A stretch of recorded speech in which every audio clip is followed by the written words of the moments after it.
আজকে সকাল থেকে আমি ভীষণই ব্যস্ত, কারণ আজকের দিনটা হলো বাঙালি ছেলে মেয়েদের কাছে চরম উদ্দীপনাময় একটা দিন। ইয়েস, আজকে রয়েছে বাঙালি ভ্যালেন্টাইন্স ডে, সরস্বতী পুজো।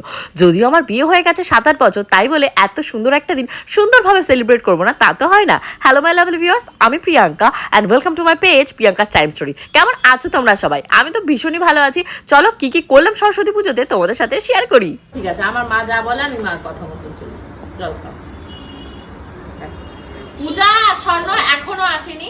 আমি বলেছি যে তোদের ভরসায় আমি সব করছি, তোরা তাড়াতাড়ি আয়। এখনো আসেনি, 2:45 বাজে। ওরা এখনো আমার গয়না কোথায় আছে সেই সমস্ত লকার দিয়ে আনা নেওয়া করে বেড়াচ্ছে। করুক, যা পারে করুক। আমারও কিচ্ছু হয় না। এই তো মেয়েকে খাইয়ে ডেকুরের সাথে এটা করলো, মেয়েকে খাইয়ে এবার আমি যাবো। সো বন্ধুগণ, কেমন লাগছে আমাদের সাজগোজটা এবং আয়োজন? অবশ্যই কিন্তু তোমরা কমেন্ট সেকশনে কমেন্ট করে জানিও। এখনো কিন্তু লিটিল গোল্ডকে শাড়িটারি পরাইনি, ওকে খাইয়ে একটু ঘুম পাড়াবো ভেবেছি, তারপরে সুন্দর করে শাড়িটারি পরিয়ে তোমাদের সামনে প্রেজেন্ট করবো। পূজা ও সোমনাথ দাঁড়িয়ে আছে, সোমনাথ আবার বলছে কি সবজি কেটে দেবে। আচ্ছা দেবো। স্বর্ণজিৎকে বলেছি মালা গাঁথবে, একটা হলো ঘটের মালা গাঁথবে, একটা হলো সরস্বতী ঠাকুরের মালা, আর একটা হলো ওই যে আমার গোপাল ঠাকুর রয়েছে গোপালের মালা। দেখা যায় এখন কটা মালা গাঁথা। পূজাকে দিয়েছে এই ফলগুলোকে। আরে এই বাচ্চাইরা কুল খেয়ে নিল। মা জুতো রেখে আসো, মা শোনা আমার সোমনাথ দা মারবে। তো এই হলো চাঁদমালা। এই চাঁদমালা একটা যাবে সরস্বতী ঠাকুরের হাতে, আর একটা যাবে ঘটে। তো ঘটের গুলো আমি এখানটায় যেখানটায় এই যে দশকর্মা জিনিস সাজাচ্ছি সেখানটায় দিয়ে দিচ্ছি। এর ভেতরে সবই রয়েছে।